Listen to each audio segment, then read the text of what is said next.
લીલિયાના કણકોટ ગામમાં સિંહણના મોતનો મામલો હાલ ખૂબ ચર્ચાનો વિષય બન્યો છે। ત્યારે આ સિંહણના મોતમાં હત્યારા બે આરોપીઓની વન વિભાગે અટકાયત કરી છે। વન વિભાગ સાથે અમરેલી એલસીબી સહિતની અલગ અલગ ટીમોને સફળતા મળી છે। ત્યારે આંબા ગામના જયરાજ બોરીચા અને સરદાર બગેલની વન વિભાગ દ્વારા ધરપકડ કરવામાં આવી છે। તો ખેતરે ફરતા રાખેલા વીજ શોકમાં સિંહણનું મોત નીપજ્યું હતું। મૃતક સિંહણને સનેડો મારફતે કણકોટની સીમમાં ફેંકી આવ્યાનો નોંધાયેલો ગુનો છે, જેમાં હવે સિંહણના હત્યારાને પકડવા માટે વન વિભાગને 6 દિવસ બાદ સફળતા મળી છે। જી સાહેબ, થોડા સમય પહેલાં કણકોટ ગામે એક સિંહણનો મૃતદેહ મળેલો, જેની તપાસ ચાલુ હતી અને આજરોજ એનો આરોપી પકડાય છે। શું કહેશો એ વિશે વાત કરો? ગત 9 ઓક્ટોબરના દિવસે લીલિયા તાલુકાના મોટા કણકોટ ગામે એક મૃત માદા સિંહનો મૃતદેહ મળી આવે। આ મૃતદેહ જોતા પ્રાથમિક દ્રષ્ટિએ શંકાસ્પદ જણાય આવે છે, એટલે અમે અમારા એનિમલ કેર સેન્ટર જે કાંકર સાથે આવેલ છે ત્યાં જઈને એનું પેનલ પીએમ કરવામાં આવે। પેનલ પીએમના અંતે એવું લાગ્યું, પીએમ રિપોર્ટ જે આવ્યા અને જે સેમ્પલ એનાલિસિસ છે એના આધારે ખ્યાલ આવ્યો કે આ મૃત્યુ વીજ શોકના લીધે થયું છે।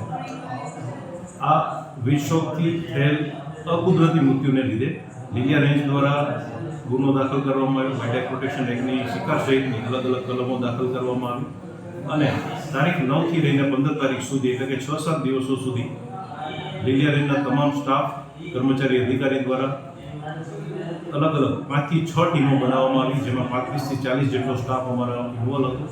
આ ટીમે જે જગ્યાએ ઘટના બની હતી એની આજુબાજુના ગામો, એટલે કે આંબા, મોટા કણકોટ, દેવભૂમિ, દેવળિયા, તેના અંદાજિત 500 થી 700 સર્વે નંબરોમાં ફૂટ પેટ્રોલિંગ કર્યું અને જ્યાં અનધિકૃત જણાઈ આવતું હોય એ અંગેની તપાસ કરી।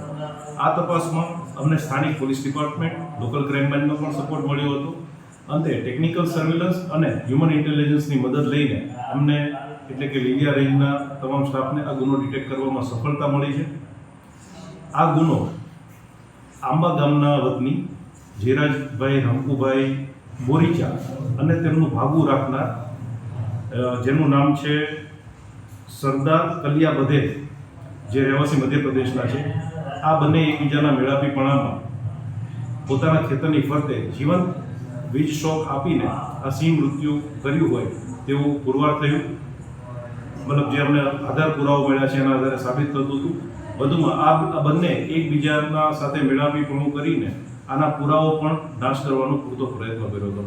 ગતરોજ અમે આ બંનેની અટક કરી, પૂછપરછ કરી, આજરોજ એમને નામદાર કોર્ટમાં લીલિયા ખાતે રજૂ કરેલ, જેમાં મેજિસ્ટ્રેટશ્રીએ તેમના જામીન રદ કર્યા છે અને અત્યારે જ્યુડિશિયલ કસ્ટડીમાં મોકલી આપવા માટે ઓર્ડર કર્યો છે। આભાર।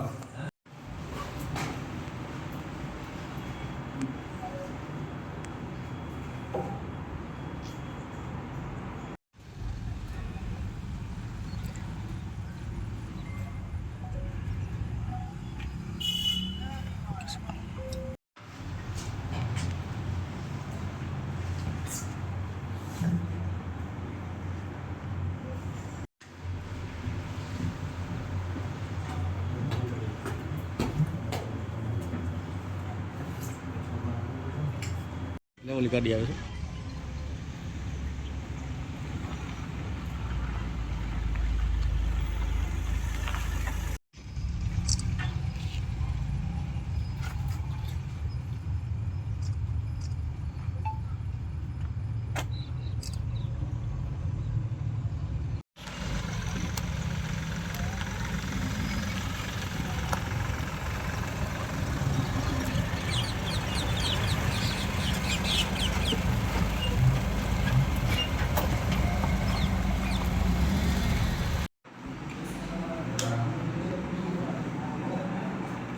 બસ એ વર્ક કરતો।